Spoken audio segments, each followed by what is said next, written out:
Greetings and welcome to episode 190 of the Words About Gamescast, the weekly video game. There it is, the weekly video game podcast for words about games. I'm your host, Amy Alexander. I'm joined this week by Mr. Moody.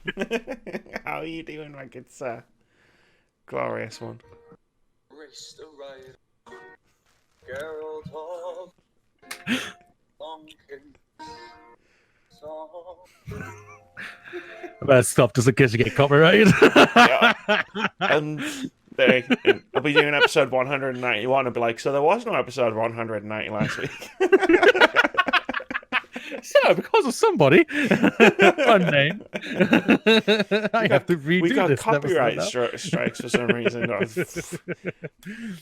Moody played the entirety of Tossiconi Witcher in the intro. But it was so good. But it was worth it, yeah. I love the fact that this has become a cultural phenomenon. Like, it's just... biggest hit on Netflix. Can't ask for much more than that, man. Yeah. It's all Henry Cavill, like, man. Have you seen how good looking that man is? I mean, yeah, like the bathtub scenes. Just that alone tells you everything about it.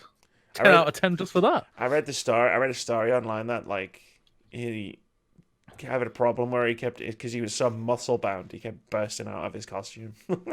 Like, kept ripping his costume. Like, he needed to drink some water. Wow. Okay. I tore it again. It happened again, guys. This never used to happen in Justice League. 9 times they just CGI'd it, like they did my mustache. Oh, I'm having PTSD flashbacks to Henry Cavill's mouth. Oh. Seeing that on the big screen just... God. Oh, God. I've already lost control of this podcast. It's been 2 minutes. Dun dun dun dun dun. Yes. Oh, yes. I'm just going to get into it. So, for those that don't know, on the Words About Gamescast, we discuss what's been going on in the games industry, and gaming culture over the past 7 days. This week, we're discussing the Xbox Series X prototype leak, Ninja Theory's latest announcement, an Outer Wilds dev on subscriptions paving the way for weirder games, Doom Eternal developers crunching, and more. If you want to see what we've talked about throughout the whole podcast, or you just want to skip around and only look up specific things, or you want to watch the whole podcast backwards, there's timestamps in the description below the video on YouTube.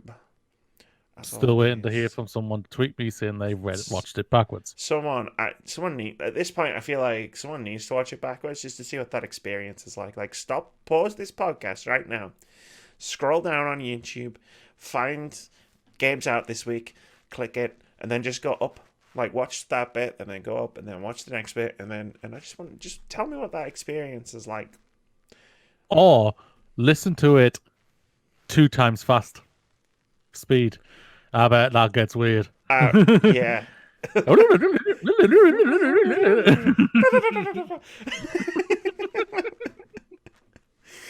Oh, let's dive right in. There's a lot on this list. A lot of stuff happened. A lot of weird stuff happened this week, Moody. A lot of weird stuff. I didn't even add the Dying Light 2 news on here, now that I'm looking at it. R.I.P. Dying Light. No, zombie games, man. Like Dead Island 2, Dying Light 2. It's like... Unless it's not, unless it doesn't have the word Resident Evil in it, it's like... Or the words, just so. The word like, Resident Evil is just one word. Because I've just said that, you know what's going to happen. Next week it's going to get delayed. And then Fixer will murder me. And then I'll clip this and I'll send it. You will text Fixer and tell him it's all dude.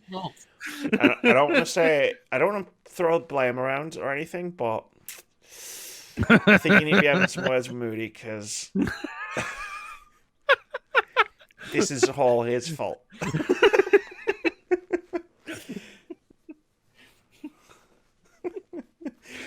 Xbox Series X rear port setup revealed in new prototype leak. This is from Richard Ledbetter over at Digital Foundry, who writes, new images of the Xbox Series X's casing have appeared online, giving us our strongest indication yet of what kind of input and output ports are found on the rear of the machine. The legacy HDMI input from the TV era is gone, replaced with a rather more mundane arrangement of USB ports, Toslink, Ethernet, and a curious, non-identified mystery port. The images first surfaced on NeoGAF with acknowledgement that this is the real deal coming via Thurrott Brad Sands, a site and an author well known for deeply embedded sources within Microsoft. Adding a little extra weight to the validity of this source is that a Twitter user, amusingly, claimed the machine on his Microsoft account via the clearly visible serial number. That's kind of funny. With all of this in mind, the likelihood is that this is a genuine look at an Xbox Series X casing from new angles as opposed to an elaborately fake render or 3D printing. We see further air intakes, though not quite as large as the author imagined, along with the standard figure 8 power... Along with a standard figure 8 power input, Ethernet input and dual USB super speed ports, Toslink audio, and an HDMI 2.1 output. There's also a Kensington lock too for the security conscious amongst us. However, the nature of the port to the left of the HDMI output, that remains a mystery. That's a weird sentence. Brad Sam suggests that it's some kind of diagnostic port that may or may not appear on final hardware. This unit is clearly marked as a prototype. However, although purely speculation on our behalf, we wouldn't be surprised at all if this eventually turns out to be an expendable storage bay for words NVMe PCI Express drives, perhaps encased in some kind of stick-like cartridge configuration, an idea mooted by our very own John Linneman when the Series X was first unveiled. That whole last paragraph just lost me entirely. Yeah, you see the pictures? Yes, I have seen them. I have seen them indeed. What did you think? I'm not gonna lie, I didn't think much. I thought I was just like, it has what I thought was gonna have. I see a lot of people going like, "Oh no, it doesn't have a USB-C." I'm like, yeah. I won't lie, I didn't realize there was an A and a B before C, so I had no flipping idea. I'm just like, yeah, I look, I see, oh, it's got a USB. Yeah. It's got a HDMI. It has a power port. It doesn't have the brick. That's all that matters. I see where people go saying they're not future-proofing. For me, they're probably like this says, this is only a prototype. That there might be USB-C when it's properly revealed and everything. Yeah. But at the same time, if it isn't, I'm just like, they're probably just cost. It's probably just cost reasons. That's it. Why they've done the lower one. Yeah, I mean, like USB-C is not exactly standard at all, right? It might the end on the controller might be a USB-C port because not at the moment, so they might change that, but it'll still be like a normal USB plug into your Xbox on the other end of the cable, purely because these things are also supposed to work on PCs. Like that's a whole big thing for Microsoft. So like USB-C is not really standard on a PC setup for many people. Yeah. Especially with like xCloud being able to like plug it into like Chromebooks and fucking laptops and whatever else as well. Yeah, I wasn't that bothered. Like the only reason this is the top number one story thing is because like everybody I saw was like, "Oh, it's not got a USB-C port," and I was like, "Does it really matter that much?" Like, apparently, yes, it future proofs. It'll charge they're gonna have a second console out or within 2 or 3 years. Exactly. Well, I'll have a USB-C.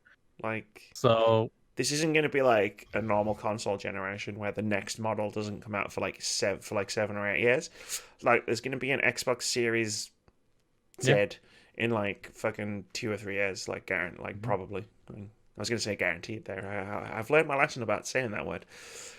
But like, yeah, probably. And then maybe that'll have a USB-C port. Like, the only advantage you would get from a USB-C port on an Xbox is the controller would charge a lot faster. And that's assuming it doesn't still use batteries, which it better fucking not at this point. And I'm just going to say this. I just feel like I have to. It's like, Microsoft know people. They know. They have a plan. They know what they want to do. They know what they want in it. They know what you want, not the other way around. So how about you listen to them and actually give them the time to do what they want to do. Hell, when they do a proper reveal event, if that's not at E3 or before, whatever, they might come out and just say it has a USB-C. Yeah, that was an early prototype. Like, yeah, they might literally. Phil might come out next week say it's got a USB-C. Stop you complaining, you whiny little bitches. it's just, it is this thing. Like, I've noticed it more and more over the past sort of year or two, where it's just like people just jump on everything like straight away. Like, I think it's mostly people just think they're entitled to it, and you're not. It doesn't even matter if it doesn't have a USB. What the fuck? What are you gonna plug into your fucking Xbox? a TV or monitor or whatever, and a controller, and obviously a power plug and an Ethernet port. You know, but like it's got all those ports, right? Like, and it Microsoft. Like, go on, sorry. This would have been a complete like non-issue for me, but like I just saw all the stuff coming up on Twitter for days, and I was just like, can we just like look at this and go, this is really cool, we're getting an awesome new console, instead of being like, it's not got this one thing. It's the end of the world. It's not got this one relatively minor port, so therefore sucks. It's not future proof. Money back. It's not future proof. You won't be fucking saying that when you're playing Halo Infinite. I dare you to go into their building and see how not future proof they are. Like, seriously, man, come on! You got to give them more credit than this. It's just like half the time it's just clicks. It's just clicks. So, they don't have this. I must make a video of it. Just come on, man. This seriously. will be a 25-minute video, and in this essay, I will. Like it's just. This baby is at the end of the day. Microsoft are touting two things for this console: the most powerfulest and hundreds of games with Game Pass. That is what they're touting for this. They're not touting to sell hundreds of millions of units of this console. They're pushing the subscription service, their software sales. That's what they want more than anything, and that's what you're gonna get. They're touting them up to the main things you are get. The main thing that pushed. There was a couple of things that pushed why the PlayStation 4 at the beginning outsold Xbox. We all know the Xbox TV, yada yada yada, and obviously other things. But one of the main things, what I did see was people saying PlayStation 4 more powerful. Now Xbox are now reversing that, and now you're getting that. So they're fulfilling one of your main things. I want the most powerful console. It's that one. I'll kick that one. Oh, it gets 100 games for Game Pass for £1. Flipping fantastic. Oh, you know, there's going to be some sort of promotion at launch. If you buy a Series X, if you buy a Series X, you get like 3 months of Game Pass for £1. Like, and if you do the subscription one, you'll get it for the entire covered. It's all covered with Gold all access, and Game Pass. Yeah. I've got 2 years. I've got that for 2 years. Like I've got Game Pass Ultimate, which I was already paying for. I've now got it for 2 years because I got all access, and it's like that's incredible. Like I don't have to worry about fucking any Xbox games for the next 2 years. Yeah. Amazing. So Microsoft are setting themselves up so good for this next generation. It's PlayStation who we still don't know what they're doing. I believe they're going to be doing practically the same thing. Mostly, I think for me. Apart from I think that they're going to change their PlayStation now into a Game Pass, but they aren't going to do the day-on-day exclusive thingy like Microsoft do because they still want to have. I don't think they're going to do that personally. I think that's what they're going to do. I mean, you probably they want to they and everything. And they're going to put their exclusives on PC as well. But other than that, they're going to be practically the same. And this little stupid thing is just because there's a rumor that the PlayStation 5 has a USB-C. Well, the controller has a USB-C port on it, which makes a lot of sense. My phone has a USB-C port on it. My phone has the USB-C port on the bottom, like for charging, because it does faster charging. Like it charges in like fucking half an hour or some shit. The other end just plugs into a normal USB plug. Like I don't see it as a big deal. The funniest part about this for me was the Kensington lock. It's like, for one, I didn't realize Kensington locks were still a thing, and two, it's like, can you imagine someone trying to steal it, like just like quickly picking up a Series X and just running off with it. Well, I don't think they're actually that big. I think it's bigger than the Alexa, the long Alexa. It looks like it is, but I don't think it's going to be as big as what we think it's going to be. Nope. my wiring in my speakers is a bit funny, so every now and again I have to hit it because it goes off. Just once, it's fine. No, I mean, like, we saw the thing. It's like the controller's was standing next to it, and it was like that much taller than the controller. Yeah, so it's not that big. It's gonna be fine. I'm arguing USB, triple C, D, whatever. Triple C. It's a USB. As long as it does what it needs to do, that's all you care about. As long as I can play Halo on it. Yeah. Like, unless they came out and said you can't play Halo unless you do this with your USB-C. Yes. And then you'd be like, well, fuck you. Well, fucking delete episode 190. We're going back re-recording it. I am furious. I like the fact that we're on the same page. I like it. It's good. Let's move on. I grouped all the sort of Xbox related stories together at the beginning because I'm smart. Might I just say I love this next one. It's I'm just going to say that right now. Ninja Theory announces mental terror experimental title Project Mara. This is from Mike Minotti over at VentureBeat, who writes, excuse me, Ninja Theory announced last week that it is working on Project Mara, an experimental title and a showcase of what could become a new storytelling medium that will be a real-world and grounded representation of mental terror. Ninja Theory's first Microsoft-owned game, Bleeding Edge, is a team-based multiplayer action game releasing in March. The studio is also working on a sequel to Hellblade. Microsoft bought Ninja Theory to help it create more exclusive content not just for Xbox, but for Game Pass, its popular subscription service. Mental health played a big part in Hellblade, with its hero suffering from psychosis. Its handling of the issue drew praise from many critics and players and helped the title win the Games for Impact trophy at the 2017 Game Awards.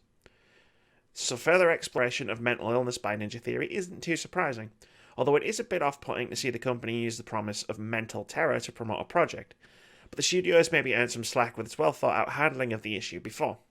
Last year, Ninja Theory also announced the Insight Project, an ambitious combination of technology, game design, and clinical neuroscience brought together with the aim of generating strategies to alleviate mental distress.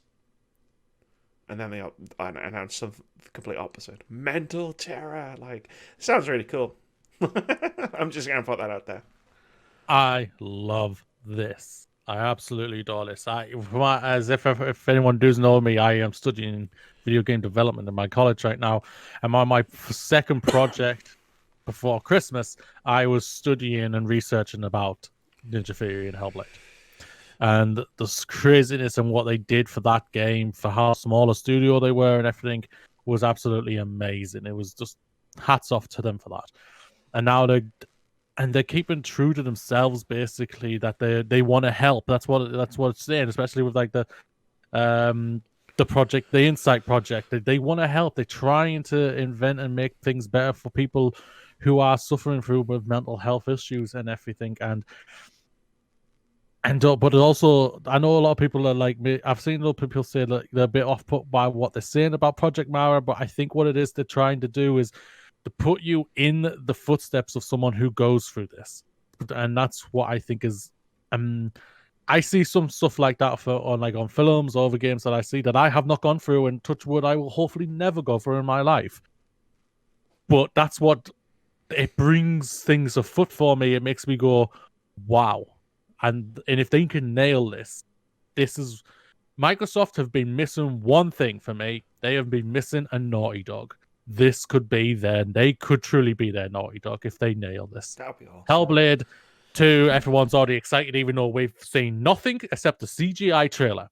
It is nothing but a CGI trailer, people, but everyone is super excited for one of the best CGI trailers ever made. I'll have one of them. One of the scariest. Fucking Did you amazing. see what the faces she was pulling at me? Right. I was like, God, she's gonna eat me. It's a hell of facial capture. Yeah. I think this is fantastic. I'm again with what I'm studying and everything, and wanting to know what new technology is coming into games and everything, and what can help other people, what's outside of games, and they're going for it. They're using it. They're trying to create it, and I tip my hat off to them if I had a cap on. I mean, I haven't got much more to add to that. Like, you nailed it. I love the fact that Ninja Theory is like, it's been bought up by Microsoft, and they're making games for, like, you know, they're making Hellblade and they're making Bleeding Edge, and then they're just doing all this cool experimental stuff with the resources that they've got. And what's even cooler is Microsoft's just like, yeah, cool, go for it. Like, yeah, go for it.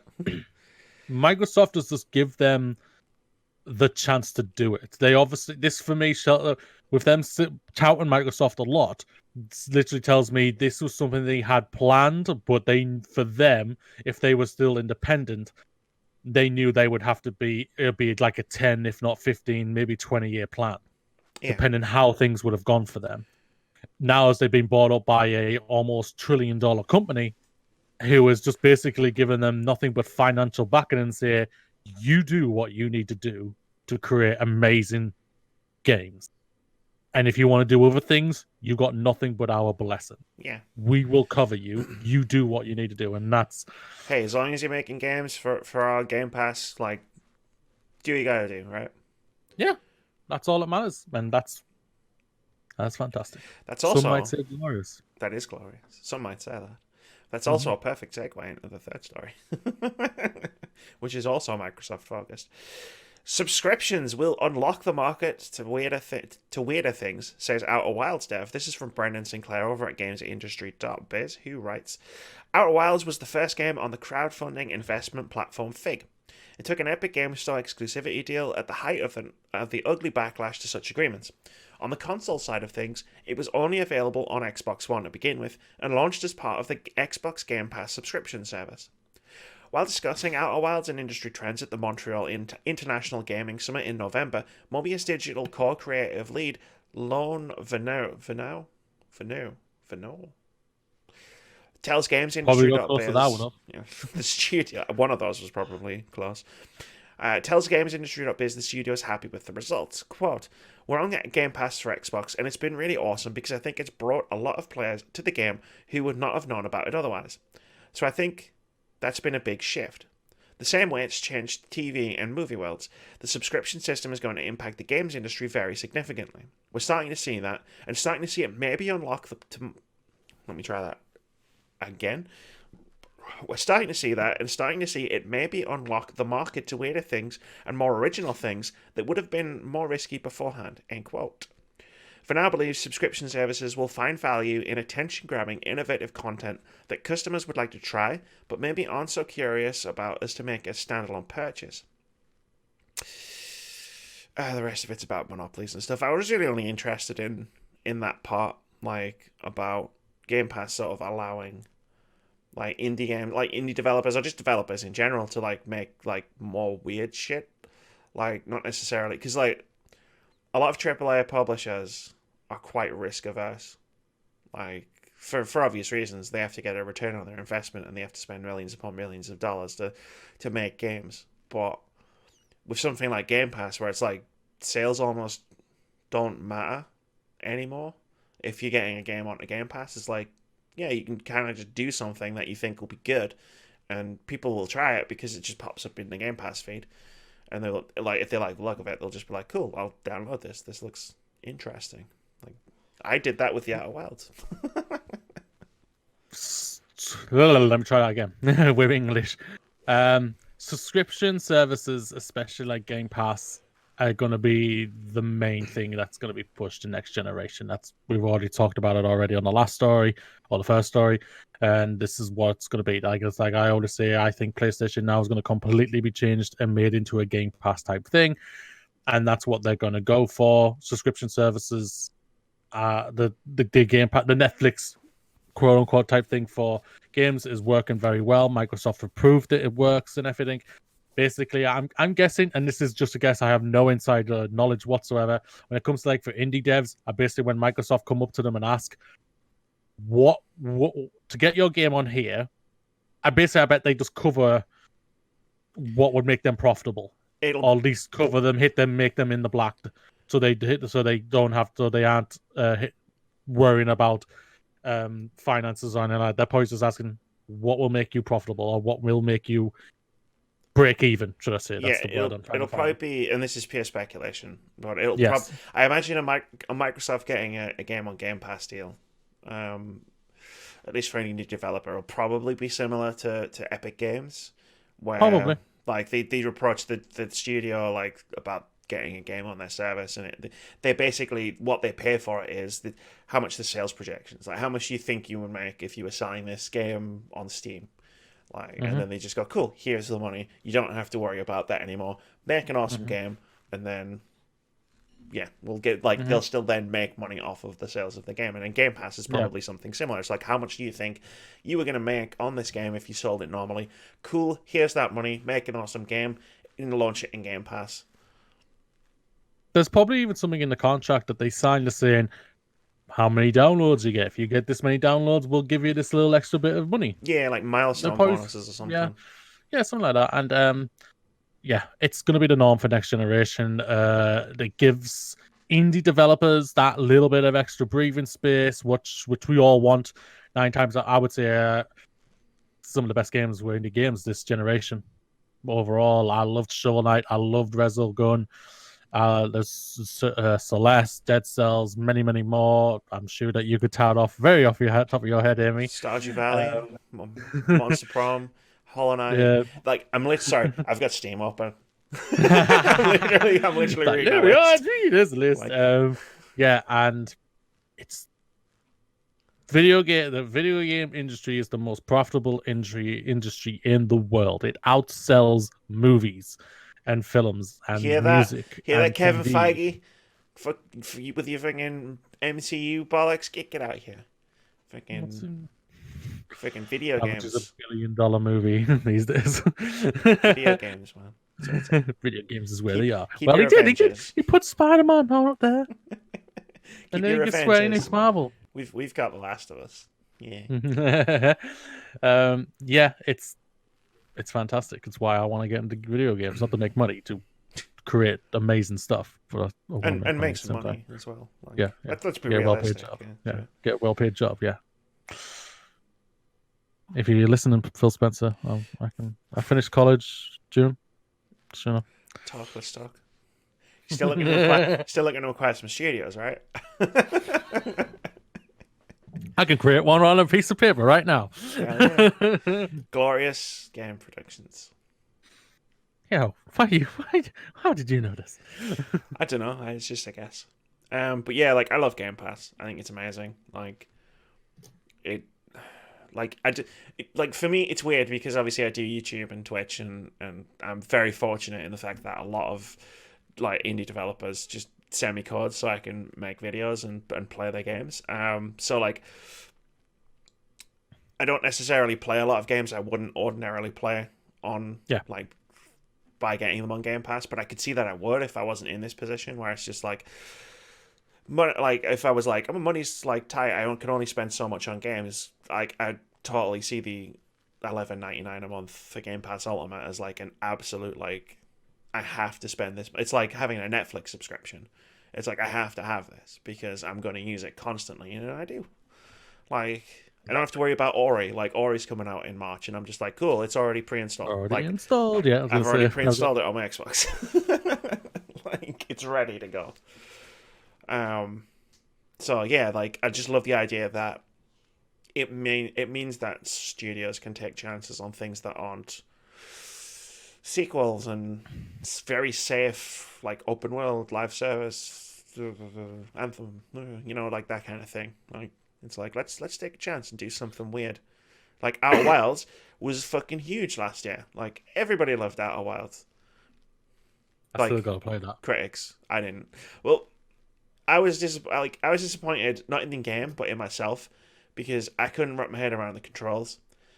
But I watched the NoClip documentary about the game, and I saw a bunch of people talking about it, like Game of the Year stuff, and I was like, it sounds like exactly my kind of thing.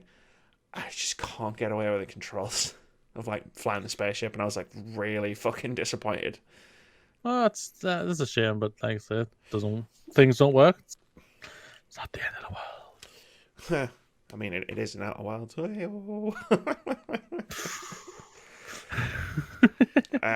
to try. I might try and stream it and just like really like sit down and just try and get into it, and then have to redo all my Game of the Year stuff. No, this would be my Game of the Year. Sorry, Fire Emblem. Outer Wilds is my Game of the Year. Let's move on to some shit news. Doom Eternal developers were crunching pretty hard for most of 2019. This is from Andy Chalk over at PC Gamer, who writes, Doom Eternal was scheduled to be out in November 2019, until id Software pumped the brakes and pushed it into March 2020. By all appearances, it's going to make that date. Previews went live last week, and the overall impression seems very positive, but executive producer Marty Stratton acknowledged to VG 24/7 that it's taken some pretty hard crunching to reach this point.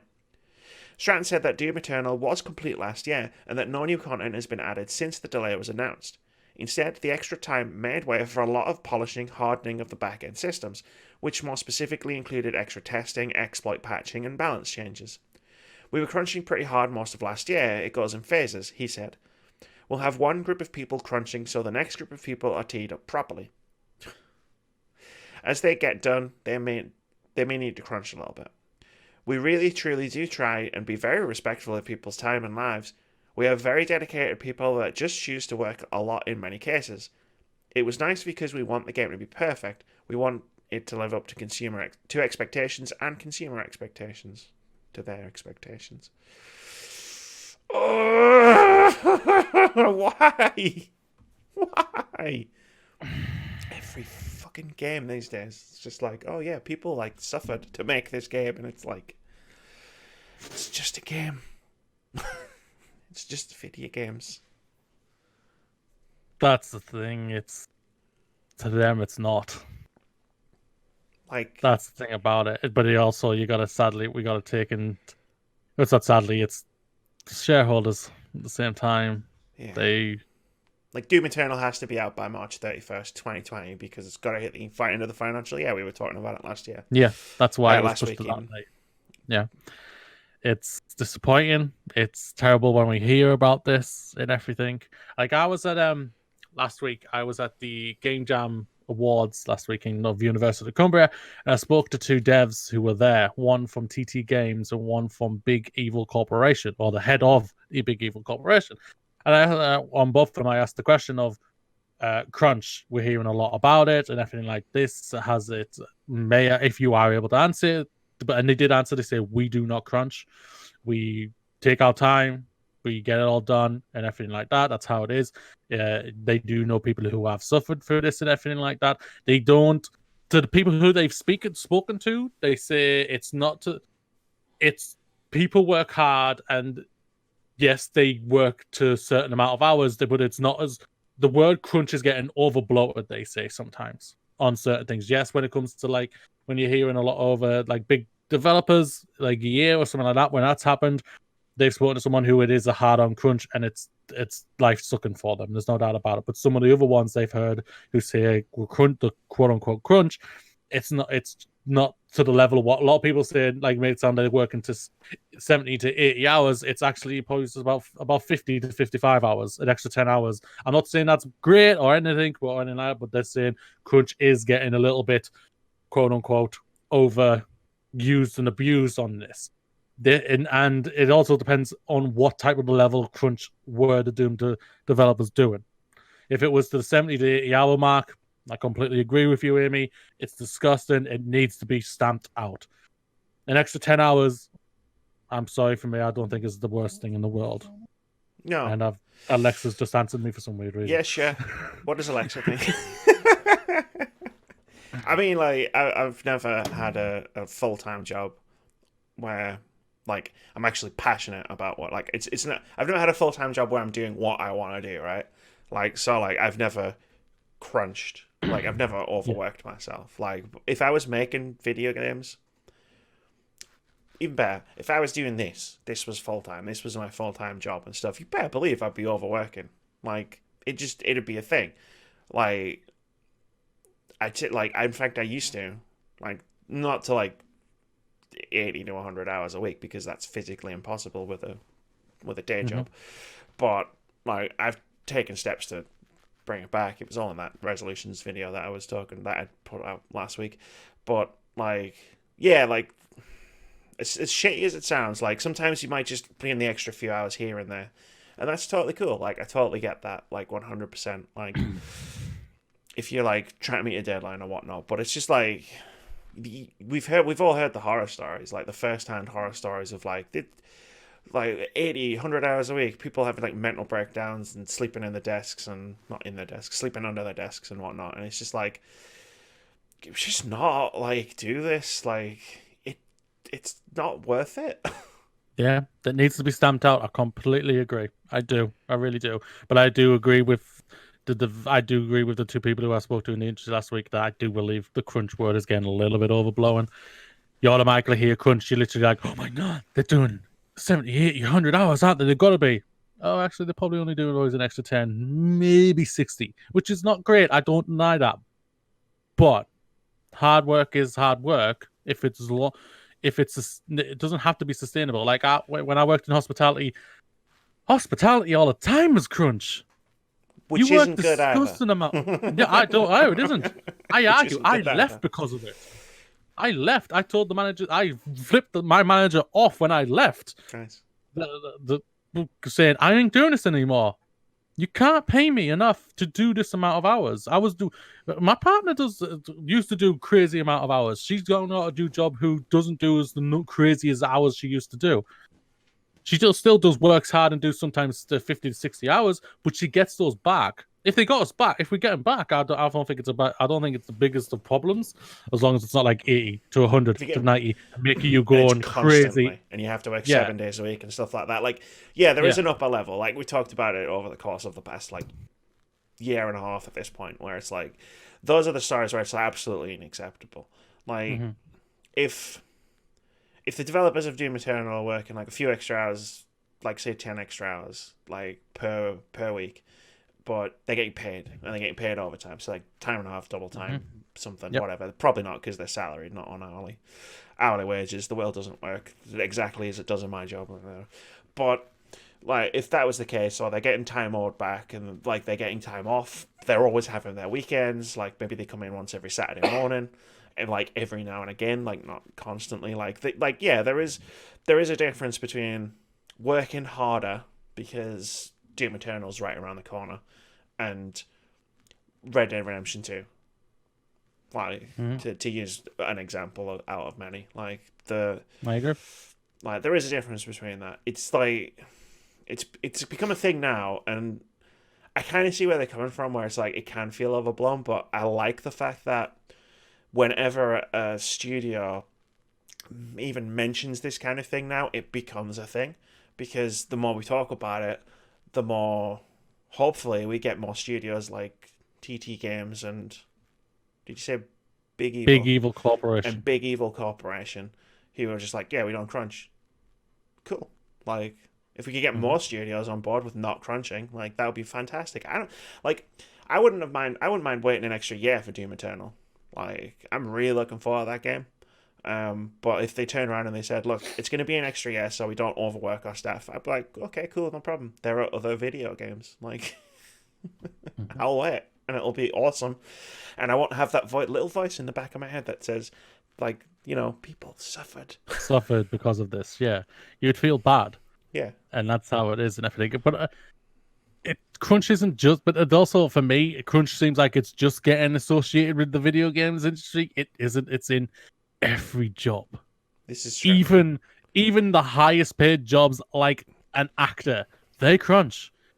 They hardcore it for about 3 months, especially if you're doing a big ass movie, a summer movie blockbuster. They crunch for throughout 2 to 3 months. Yes, no caveat, no doubt about the caveat. They get paid a hell of a lot of money. That still doesn't mean they should be crunching to the amount of hours Definitely they did. Not. At all. They shouldn't be doing that. Crunch whatsoever. is unacceptable anywhere and everywhere. 100%. Yeah. Police officers crunch, hospitals crunch, firemen crunch, or firewomen crunch. The whole shebang. Everybody crunches. It's not just the video game industry. Yes. Agreed. And yeah, I take your point. This is a video game podcast, though. Yeah, like, fucking, it just, I summed it up perfectly in my opening remark to finishing reading the story of just like pained scream, where it's just like, can we just stop this? Let's just stop this now, the games industry. I think what it is nowadays, on top of it, is that people are saying it in the industry because they want it's out there and change. And I think they're thinking that that's forcing a change with the industry. Excuse me. Yeah. And if it is, that's fantastic and everything. Yeah, it's kind of weird. Like this week with Doom Eternal, and last week where we talked about Cyberpunk, where both of like the people who said this just said it completely unprompted. Like, I do find that's a bit weird. It's like no one asked. Like it was just like, yeah, we crunched, or yeah, we're gonna have to crunch, and it's just like Jesus. But yeah, let's ban crunch. Let's work on it. We've just about banned loot boxes. We're getting very close to that at this point. Let's just fucking the next project is let's just get rid of this fucking crunch. We can Let turn crunch just remain a Pokemon move. yeah, we can turn this industry around. $1 billion profitable industry needs to be turned around. Yeah, How make it crazy is that? That's just late stage capitalism for you. I mean, you don't want to get me started on that topic. Let's move on. Put it away. No. Let's move on. Suspended Hearthstone player Blitzchung doesn't regret speaking out about Hong Kong. This is from Nathan Grayson over at Kotaku, who writes, last October, Hearthstone pro Blitzchung Ng decided during an official stream of the Asia Pacific Grandmasters to shoot his shot. Liberate Hong Kong, he said while wearing a gas mask, revolution of our age. He wound up getting suspended by Blizzard. Now in 2020, he says that if he could go back to that moment, he wouldn't change a thing. Blitzchung, who's still suspended, took a look back on the now storied moment in an interview with YouTube channel People Make Games. Quote, if I had a chance to go back, I would still do it, Blitzchung said, because it's a must-do thing. I have to do it. End quote.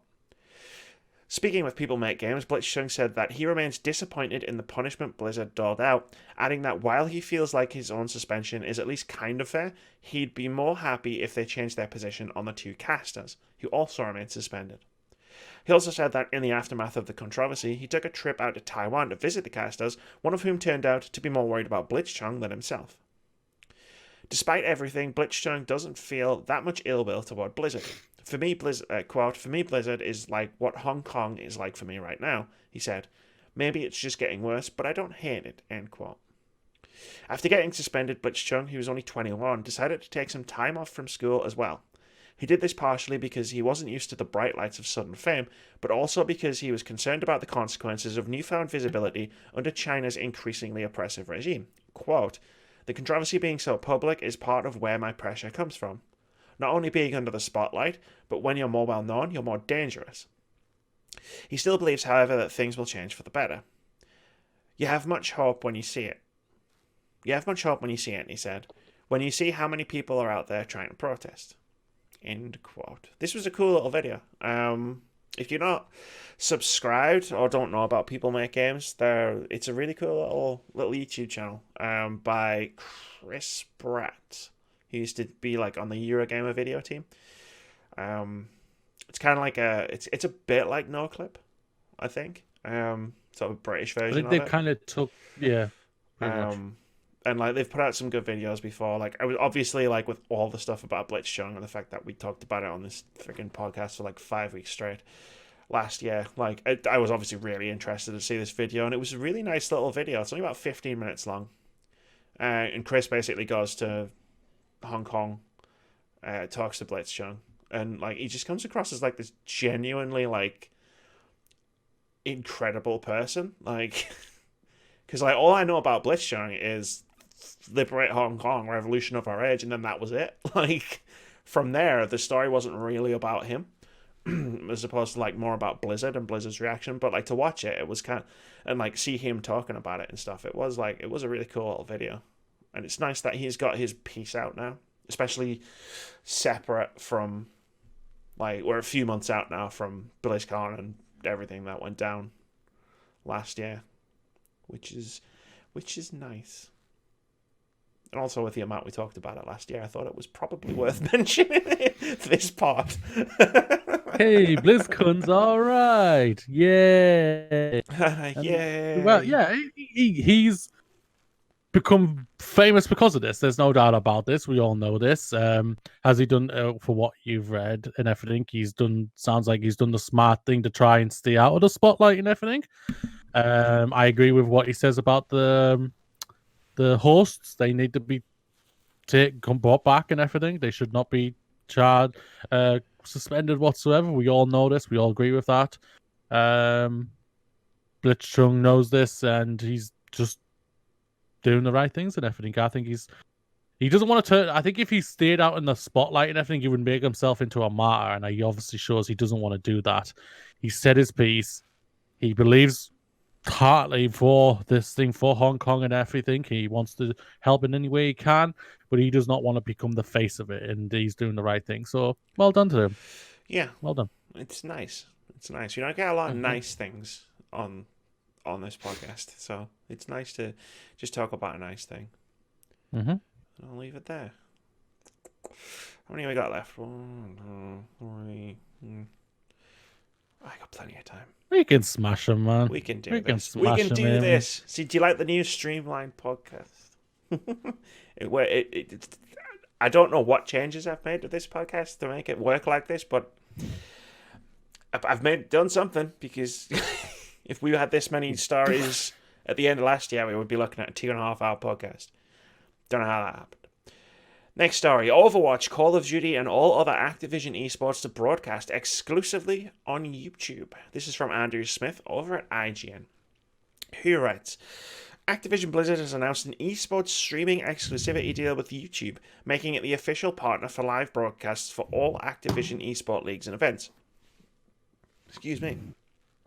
The new multi-year deal will bring esports broadcasts of games like Overwatch, Call of Duty, and Hearthstone exclusively to YouTube. The new deal will be kicked off with the start of the Call of Duty League season, which officially began last week. Quote, this is an exciting year for Activision Blizzard Esports as we head into the inaugural season of Call of Duty League and our first ever season of homestands for Overwatch League all around the world, said Pete Flastelica, CEO of Activision Blizzard Esports.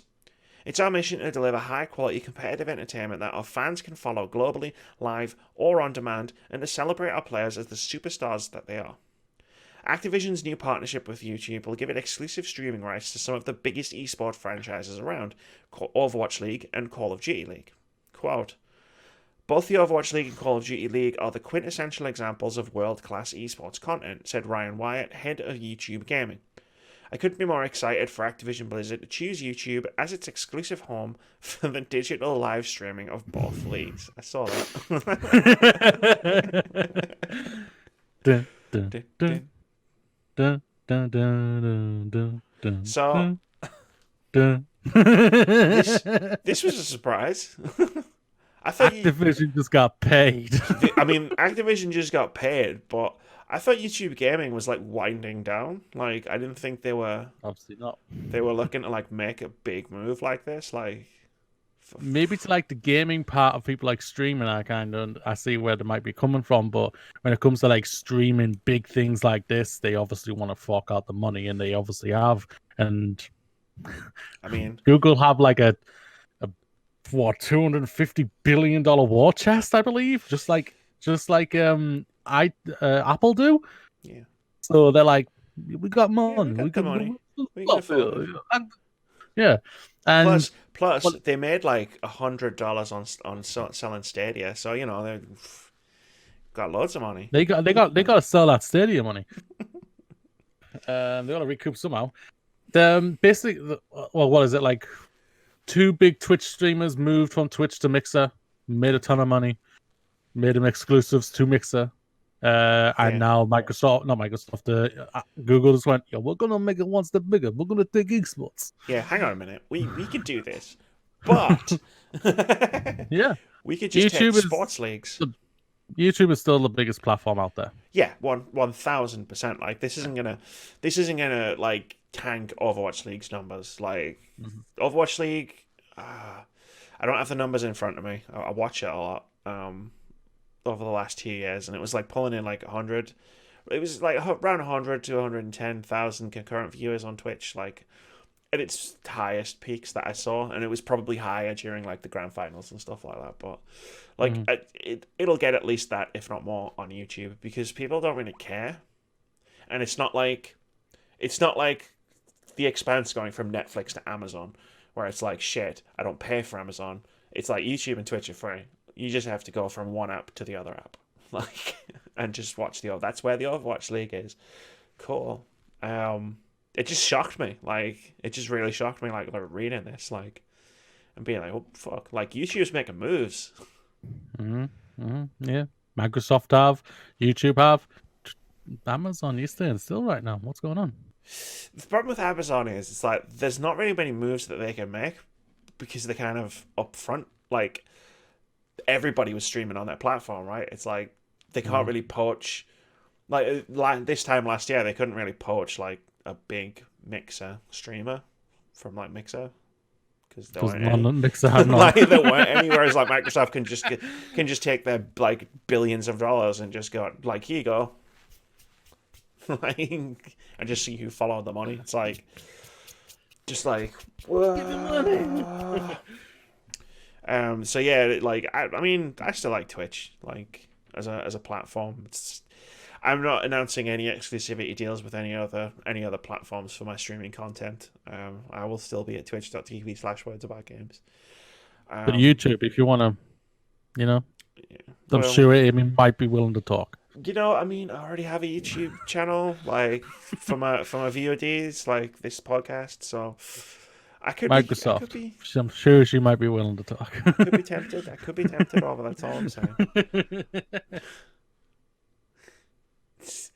I didn't know there was a Call of Duty League, and I want to look it up now because.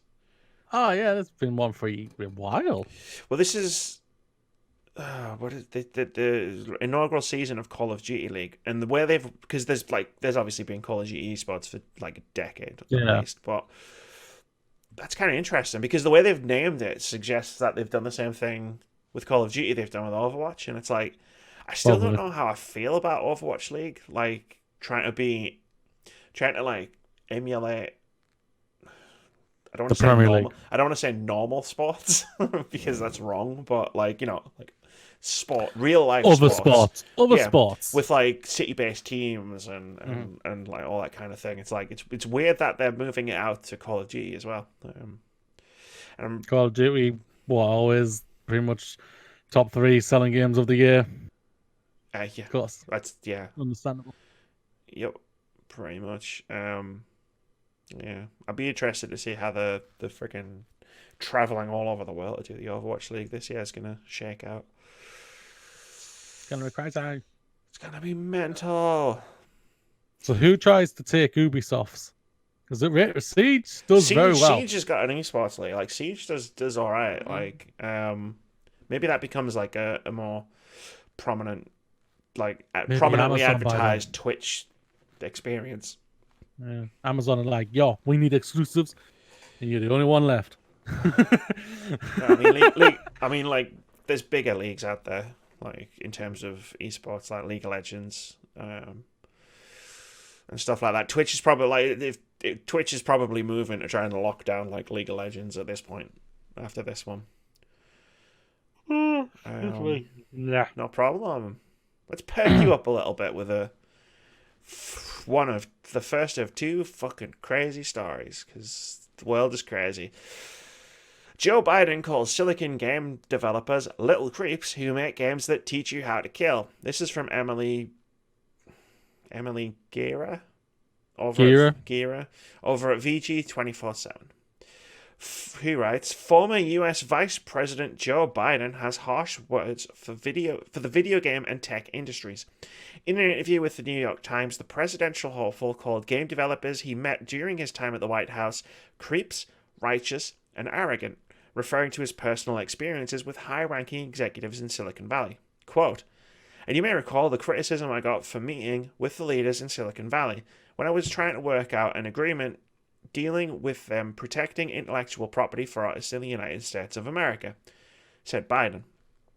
At one point, one of the little creeps sitting around that table, who was close to a billionaire, who told me he was an artist because he was able to come up with games to teach you how to kill people. And then there's a pause. And then, like video games, offers the New York Times interview. Biden has previously called for certain legal restrictions to be imposed on violent games, suggesting in 2013 that there is no legal objective to imposing a tax on violent media. He also stated that while no definitive proof exists linking violent games and media with acts of real violence, the public shouldn't be afraid of facts which may come from research on the matter. Biden continues, quote, "Yeah, video games. And I was lectured by one of the senior leaders there by saying if I insisted on what Laird put together, and we were, I thought we were going to fully support that they would blow up the network, figuratively speaking. Have everybody contact. They get out and go out and contact the switchboard, just blow it up. And then one of these righteous people said to me that, we are the economic engine of America. We are the ones. Unfortunately, I had done a little homework before I went, and I said, I find it fascinating. As I added up the 7 outfits, everyone's there but Microsoft. I said, you have fewer people on your payroll than all the losses that General Motors just faced in the last quarter of employees. So don't lecture me about how you created all this employment." End quote. Okay, boomer. Like, what the fuck was that? Like, holy it's shit. a government person who just wants to try and rally some people. Video games, this. We know video games don't cause violence. We know he they knows don't. video games doesn't cause violence. He said it right in the middle of his fucking... whatever the hell that was. It's trying to attack something that is the biggest thing financially, profit-wise in the world. Just makes you look silly. I mean, it does. Yeah, he's got to realize he looks like an idiot, like, to a vast group of people at this point. Just like, we've been down this road before, like. Why it's still, and I'm meaning for all governments here, including us in the UK, why we aren't working with them is bonkers. Work with them, talk to them. You will get nothing but love from them. They want to help in any way they can. They want to work together with the governments to help the government profit the governments, make like the economy thrive even more than what it is already from the video games. They want to expand it out. And if you actually just sit down and speak to them, you might actually get somewhere. And that's all it is. And we all know this. And they're just using this one little thing, what they think, just because, America, you have in your amendment, you can carry a gun if you want one, and everything, to make it so that type of thing, man. Come on, it's a stupid little thing. You're not going to get anywhere with it.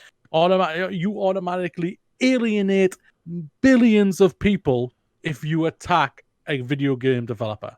You alienate millions of people, millions to millions, if not billions of people all the time. So yeah, you ain't gonna be challenging Trump for the presidency, man. So it's like one of those things where it's like there is a demographic of people who will read this and not vote for you in this primary that you're currently trying to win.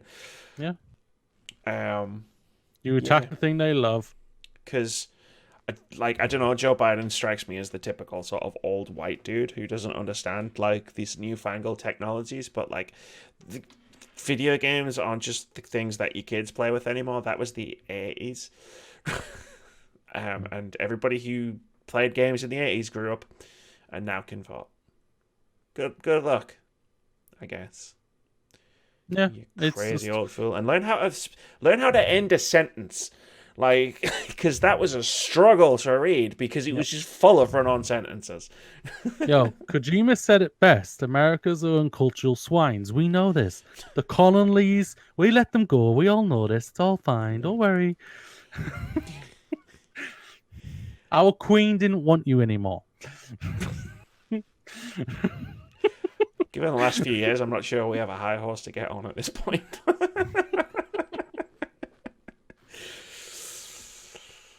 Let's have a laugh, Moody. Let's have a good. Well, like we already haven't. let's have a good long laugh at this news story. I saw this yesterday on my Twitter feed, and I was just like, I was reading this in amazement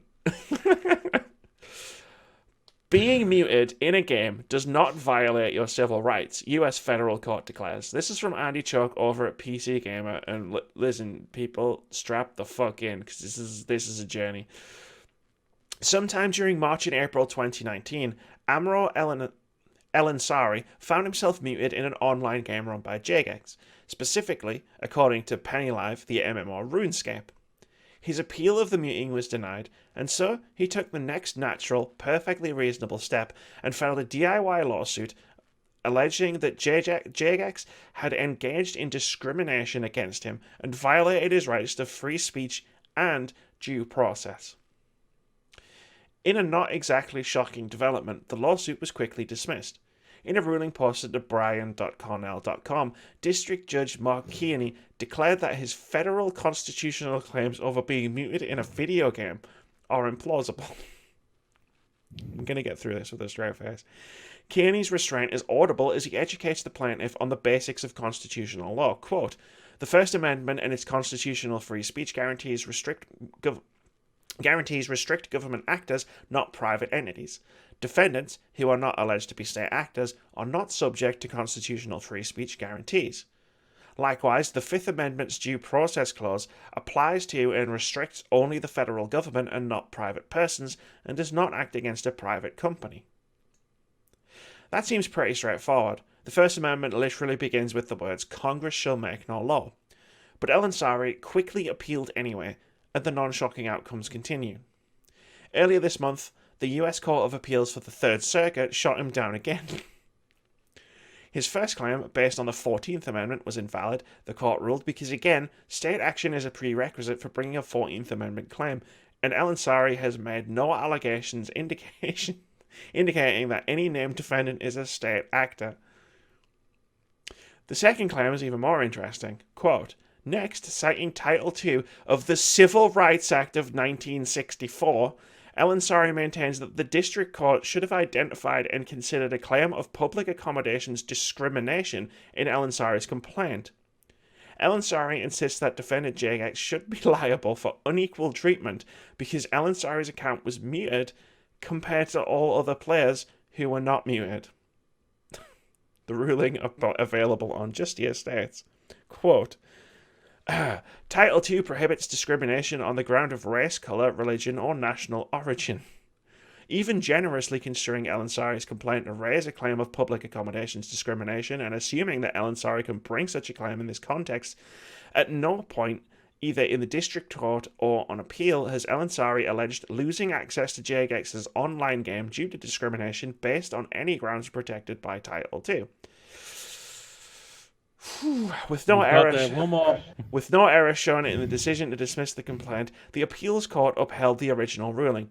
Getting muted in a video game does not constitute a violation of your constitutional rights." Fucking someone out there went to the court. His consistency was, I'll give him praise for that. He was consistent. He was consistent of his complete uneducated, of being completely uneducated. This person clearly needs to go back to school if he's not still in school and ask, "What does discrimination mean, sir or madam? Please, teacher, teach me this now," because this is bonkers. So he was educated after the very first time. Exactly. So like when his first discrimination suit was shot down, the judge literally explained to him that no, like, you're not being discriminated against because a video game company muted you in a video game. And then he just kept going. Like, citing Title II of the Civil Rights Act of 1964. I mean, he shot his shot. I'll give him that. He reloaded his barrel and he kept on trying. And now he's all empty. He's all out. He can't reload. It's the natural. No, he's definitely done now. Definitely done now. Jesus. This is like the natural endpoint of all the people screaming about free speech on Twitter every time, like, the female character's boobs shrink. Like, but someone actually went out and did all this. Like, this is, I've got to say, in a horrifying way, this is wonderful. Like, this whole series of events is just what, like... It really perked me up last night when I was reading through it. Just like, it keeps going. And it just keeps going. It just keeps going. It makes you think, well, the human race, we're actually going to make it, aren't we? Yeah. Because we just won't give the fuck up. Like, yeah. No, we will commit genocide and kill you all. Screw you, aliens. We will never give up. We will never surrender. We'll take you to court. This is a violation of my civil rights. Do you think he said when he left the courtroom, I'll be back? Oh, if there's more to this story, like, if he goes in another direction with this, like, fucking hell, like, you read through the whole thing where it's like the friggin' US Court of Appeals for the Third Circuit gets involved, and it's like, he got muted in RuneScape. That's what happened. Next time I get muted, just you wait, people. I'm coming for you all. Like, I'm coming for you. And our legal system's more crazier, so I might get somewhere. 100%. Have you seen the wigs that all our judges wear? It's like, oh yeah, man! All I have to do is wear a wig and say, "I'm one of you." See? Yeah, see, That means I'm right. Sneak in. I am right. That's a lot of money. Tells me I'm right. I wear a crazy ass wig. Oh, Jesus, that was a good laugh. It makes you just look and just go, society. Sometimes you're bad. Sometimes you ain't that bad at all. Yeah, maybe my life isn't so bad after all. Yeah. You know all those things I was suffering through yesterday?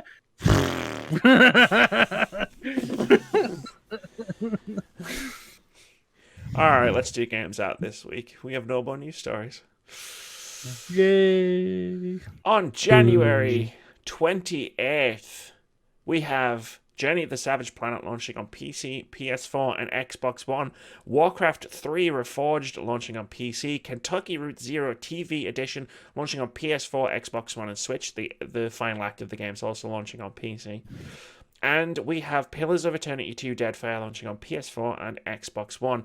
On January 30th, we have Through the Darkest of Times launching on PC, Days of War launching on PC, and Bookbound Brigade launching on PC, PS4, and Nintendo Switch. Before, on January 30th, we have Not Tonight Take Back Control Edition launching on Nintendo Switch.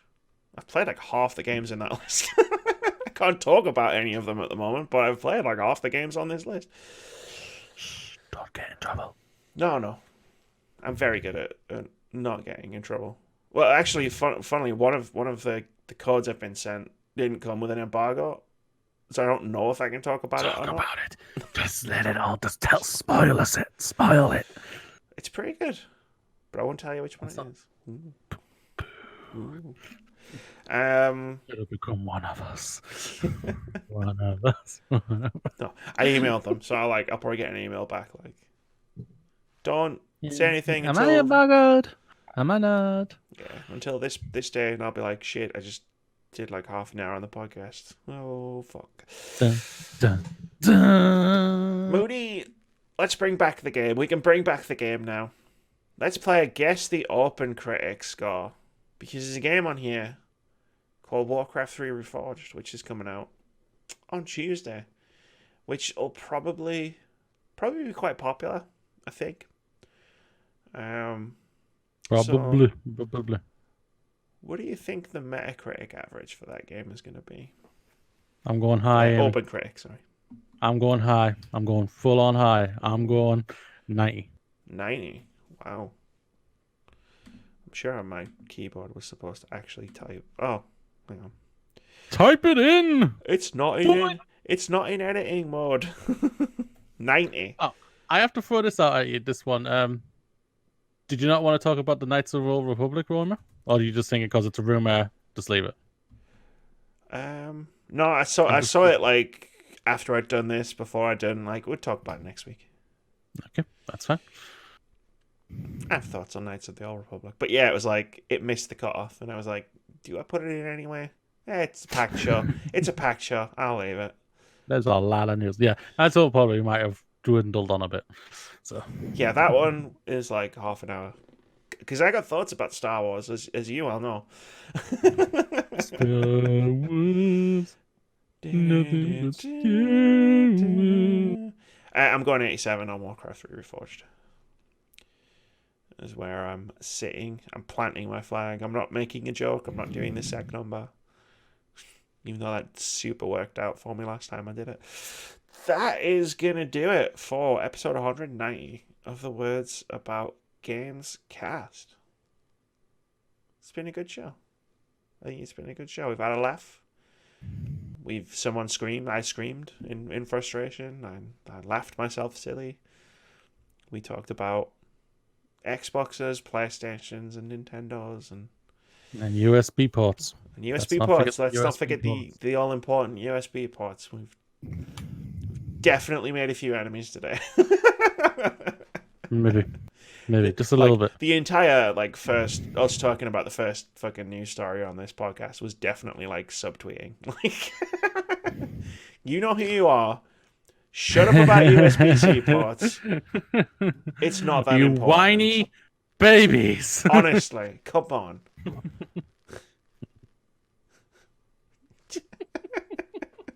As no, I can't take the podcast any higher than that. So say bye, Mr. Moody. Bye.